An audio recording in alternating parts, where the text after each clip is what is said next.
welcome to Live at 5 on Wednesday, the 7th September, with a very special guest. Telly Leung is yes. here. And of course, national editor Ryan Gilbert. This is our first Live at 5 This is together. our first time that we get to talk together, I know. This is very exciting. This is very exciting. I'm so excited. All right. We have all sorts of news today on this hump day. Besides Apple's EarPods going wireless, there's a lot of other things. I'm not so sure about that. Did you see about Leslie Margarita tweeting about how it's going to end up in her dog poo? Yes. That's which, very Leslie. I mean, I think everyone's going to lose these. But you know, that's Tim Cook still. Yeah. Hairspray Live rounded out the cast. We've been waiting to find out who would play Seaweed and Little Inez. For Broadway. Yes, so we've got Ephraim Sykes from Hamilton, and we have Shahadi Wright Joseph from the School of Rock. School of Rock. She's been playing Madison and also understudies Tamika, who's the one with that solo. Yeah, and she was also the youngest Nala, I believe, to ever be. There you go. So she's super talented. Facts from us. Lots of talent in that pint-sized little. Sad news last night, which I broke. Yes. Jersey Boys is closing, end of an era, and we've got Mark Ballas joining the cast as the final Frankie Valli on Broadway. So January 15th, 2017 will be the last performance of Jersey Boys, but 12th longest running show on Broadway. That's a hugely impressive thing. Huge run. And the tour is still going, so you can still see the show. And there's always the movie. Exactly. There's always the movie. The Clint Eastwood movie. There is a new episode of TheBroadway.com show up. Yes. All sorts of interesting stuff about Moulin Rouge coming to Once on This Island coming. We've got all sorts of good stories in there. And there's like a new video thing starring you. Yes, there's a new monthly little show. The first episode went up today. It is called the Broadway Across America Report. And every month, we'll just give you all of the exciting tour news. Casting, production photos, interview features, all of that good stuff. So make sure you check that out. Definitely check that out. This is fun. So the Donna Summer biomusical is in the works. There was an industry reading. And it's basically members of the Jersey Boys team, Des McNaught. Why can I never say his name? I've met him several times. Yeah, Des McNaught. Thank you. And Sergio Trujillo are both on board for this. On board. I mean, when that news came out, I had hot stuff on the brain all day, and I got it back. Yeah, managed to get rid of it. It'll just plan itself right in there. Okay. Let's see. A new episode of Blue Skies backstage at Holiday Inn with Mr. Corbin Blue is up there. Lots of fun. Leading odds and ends today. Angela Lansbury is not in Games of Thrones, according to her reps. But I feel like HBO have done this before. Yeah. Like the whole Jon Snow thing. So part of me slightly like maybe she is doing it. Exactly. I feel like anything having to do with Game of Thrones is always so strange the way they put it all out there. And HBO I don't think have denied it yet. But in the meantime, just watch Murder, She Wrote on Netflix. And then we've got The Chalk Garden with Angela coming up 17-18 season. Ryan McPhee is very excited. Okay, this is an amazing one-night only benefit reading. Crazy cast here. Crazy cast, you go for it. So Christian Borle, Laura Benanti, Skylar Aston, Kevin McHale, Carolee Carmelo, Bryce Pinkham, Will Swenson, so many more people are doing Proud of Us and other short plays by Mr. Wesley Taylor. And it's happening on November the 14th at New World Stages. The details are in odds and ends, so if you want to go to the Benefit for the Actors Fund, you do that. One night only, so get on it. All right, and now I will get out of here. Enjoy. And here we are. Telly Leung is in the house, everybody. I get my own round of applause. I love it. You do. You absolutely do. Hi. Hi, guys. Hi, Lovely.com. You're back. Yeah. You are back. And you're doing 54 Below next week, which is an amazing venue, isn't it? So you did it a couple of years ago. Yeah, I was actually part of year one of 54 Below. Well, there you are. It was like, I remember when Patti LuPone opened the room, it was 2012, I think, and it was Patty and then like a couple of artists and then me. Like I was that winter, which was crazy, but so exciting. So to come back there, it's like a homecoming for me. So talk to me about the show. What can people expect? Yeah, it's I'm calling the show Songs for You. Okay. And basically the idea was inspired by my director from Godspell, Danny Goldstein, and I got to go to his wedding. He married his beautiful wife, Melissa, and his dear friends are Kate Kerrigan and Brian Loudermilk, the wonderful music theater songwriters. They wrote a song for him for his wedding called Hand in Hand. And a lot of Danny's friends have sung it. You know, I've sung it, Lindsay Mendez has sung it on their album. And I was so inspired by hearing that song and I thought, gosh, it's so beautiful to have a song as a gift for someone. So each one of the songs in Songs for You at my 54 Below show will be dedicated to someone very special in my life. You know, That's amazing. Yeah, it's people in my professional life, people in my personal life, because I feel like we're all here because other people have helped us get here. So it's a way for me to pay tribute to them musically. And I love 54 Below as a venue. It's very good. I mean, do you love it as a performer? Oh, I love it. And it's not too distracting because it's dinner theatre. And the waiters are very good about being quiet, but I do sometimes worry about the performers. That, sort of drinks coming I kind of love it. I love the idea that we're all just hanging out together, drinking and having some great food and just hanging out and having some good laughs and hearing some good tunes. Like, I kind of love that intimate love that vibe. Feel. Yeah, I love that. Now, is this going to be just you, or are you going to have anyone come and maybe some It's just me. guests, It's just me and my band that I've performed often with, led by Gary Adler, who wrote Altar Boys. And he was also the music director of Avenue Q on Broadway for the entire run. It all interlinks. Wow. So he basically, my band is the Avenue Q band. It's Michael Croyder. Puppets popping up. Yeah, oh totally. But it's us, and we've played together a lot. So that's like those are my musical partners. And that is September 13th and September 14th. Yeah, 13th and 14th, Tuesday and Wednesday. Now the good news is we've not lost you, because you're then coming back to Broadway, everybody, ladies and gentlemen. So you're going to do In Transit. Yeah, the following week I go right into rehearsal for In Transit on Broadway, which is so exciting. Now, this cast is amazing. Yeah. You've got James Snyder, who's also a Broadway.com vlogger, along with yourself. You've got Justin Guarini and all sorts of other people. And it sounds like it's a really ensemble show. Is that right? It's a very ensemble show. And it's the kind of theater that I actually love doing the most. You know, in Allegiance, it was great to be a leading man. It was great to have that experience. But the shows that I love to do are ensemble shows. Godspell, Rent, and now In Transit. It kind of has that spirit. And speaking of Godspell, which of course you're in, everyone thinks you were dope in Godspell, by the way. That's in the same venue. That was in Circle in the Square, which you're going back to for In Transit. It's that Circle in the Square is such a unique theater because it's where Fun Home is right now. Yeah, Fun Home, but it's also a school.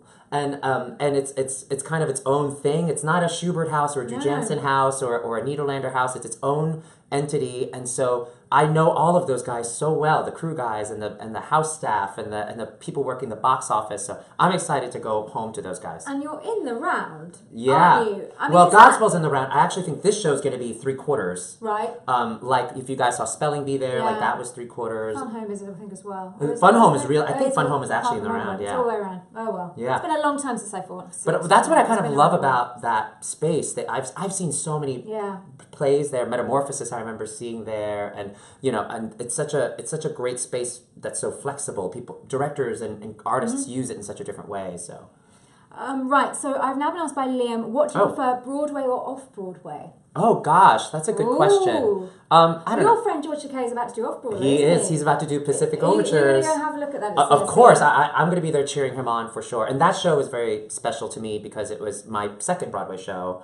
And that was at Studio 54, which is another reason why 54 Below is really special to me because I had so many good memories in that building. And like my dream came true in that building. Working with Stephen Sondheim was like, it's like, I think it's every music theater's dream come true to be in a Sondheim show. So I had the blessing and the wonderful opportunity to do that. And so now George gets to do that show. I'm so excited for him, and he's going to be amazing. You're Pal from Allegiance, and there are loads of Allegiance fans. So, oh, yeah. I mean, you must still be feeling the love and everything. Yeah, I think it's a show that, we ran 4 short months on Broadway, but I feel like the power of that show and the people that we did get to influence in that show, it's left a very lasting impression. It had an impact, didn't it? It really did, especially with what's going on in the world today and in America. As a theater fan, there have been so many shows that I've been a fan of that have had short runs, but I vividly remember.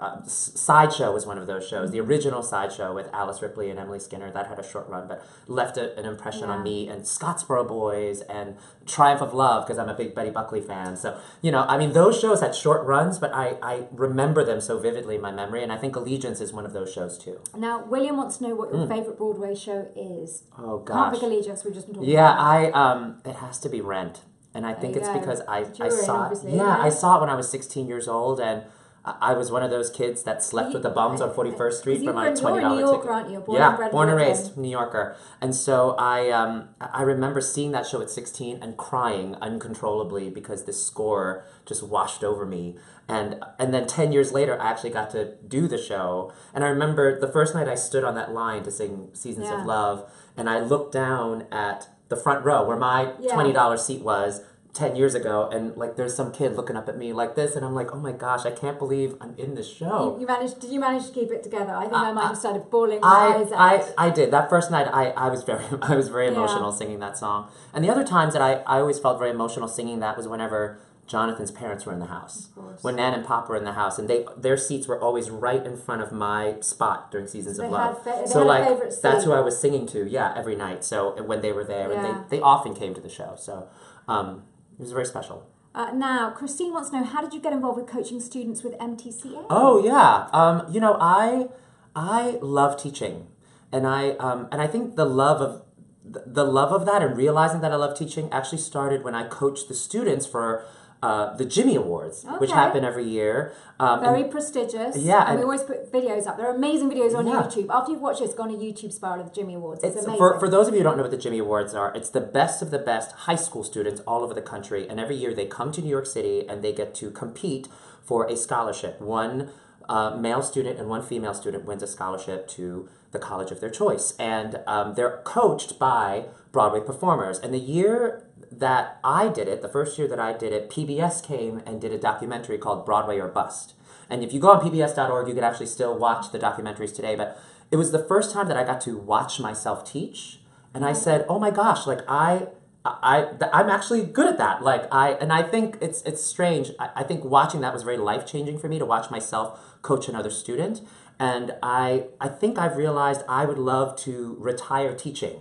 There are some performers that will perform forever. The Cheetah Riveras of the world, who I look up to. She's 83 and she's still performing, and she's going to be at Carnegie Hall. But I actually see myself teaching later on in my life, and even now as a performer, I feel like I'm collecting experiences and stories that I'll be able to give away to my students one day. And also enthusiasm. Yeah. I mean, that's it, isn't it? I talked to my friend Sierra about this. It's getting enthusiasm. She's a great teacher. It's getting enthusiasm from students. Yeah. And I mean, maybe igniting the spark occasionally, because this industry is tough, isn't it? It is, and it's every time I'm on a Broadway stage, I know that I take every teacher that's ever taught me a lesson or influenced me, I take them with me on a stage. Mm-hmm. And I feel like if I can give that to a student, if one of my kids was on Broadway, or if one of my kids was on my television when I was watching TV at night, it would feel just as good as if I did it. So I know, and that's the other reason why Songs for You really was inspiring to me. I talk a lot about my teachers in my 54 Below show, because I feel like I wouldn't be there on that stage without them. So in many ways, the teaching and the performing it's very connected for me. Okay, so, there's a wicked question. There's always going to be a wicked question. Of course. Did Christopher Fitzgerald give you advice for playing Bock in Wicked in Chicago? No, I never got to meet Chris Fitzgerald at all. Sorry, I got to disappoint you. Billy, I got to be at opening night of Wicked, though. Did you? I was. I had a lot of friends who were my dressers on my first Broadway show, Flower Drum Song. They were the original dressers and on the wardrobe team of the original cast of Wicked. So they said, do you want our comps for opening night? I said, absolutely, for Wicked. And the crazy thing was, it was opening night, and I remember it wasn't sold out. Like, you could actually get a ticket for opening night of Wicked at the TKTS booth. So it was, nobody knew what Wicked was at the time. No, and it's also something that the fans took over, didn't they? That's the sort of legend now, is that the critics are like, and they are sometimes the critics can go either way on a show. But the word of mouth and loved it. It was awesome. And but I did get advice from my buddy Logan Lipton, who is the original Bach on the first national tour. And I was part of the original Chicago company, and so we kind of crossed paths a little bit. Mm-hmm. So as his cast was leaving, our cast was moving in, and we're old friends from back in the day, because we did a reading of a musical together called "But I'm a Cheerleader," the musical, based on the film. And so we knew each other for a long time, and we played kids that were in a gay conversion camp together in this musical, and Laura Bell Bundy was the lead of this musical. For some reason, we haven't heard more about it. It's. I mean, I actually think they're working on it, and they're going to do it in London at some point, which is what I hear. So go. All the best things come from London and Brooklyn. as well. Okay, I always like to bring it back to the current project. Yeah. So what do you hope audiences take away with them from your show next week? Well, I love the opportunity to be at 54 Below because it's a chance for me to be not Telly as Angel or Telly as Bach or Telly as Sammy, but it's Telly as Telly. And I always try to give them something that is Telly, that's very much me and not me as a character. And for artists, for Broadway artists, that can sometimes be a little scary and a little risky, but I also feel like that risk is paid back to you tenfold by that audience when they get to know a little piece of you at the end of the night. And that's what I'm really hoping happens with Songs for You, is that they get to know me through all of the amazing people that have helped me get to where I am today. And so I hope all of you guys come. Yeah, everybody get your tickets to 54 Below next week to see Telly. Thank you so much for being here. Thank you for all your amazing, lovely comments. And we will see you tomorrow live at 5. Good night. Bye, guys.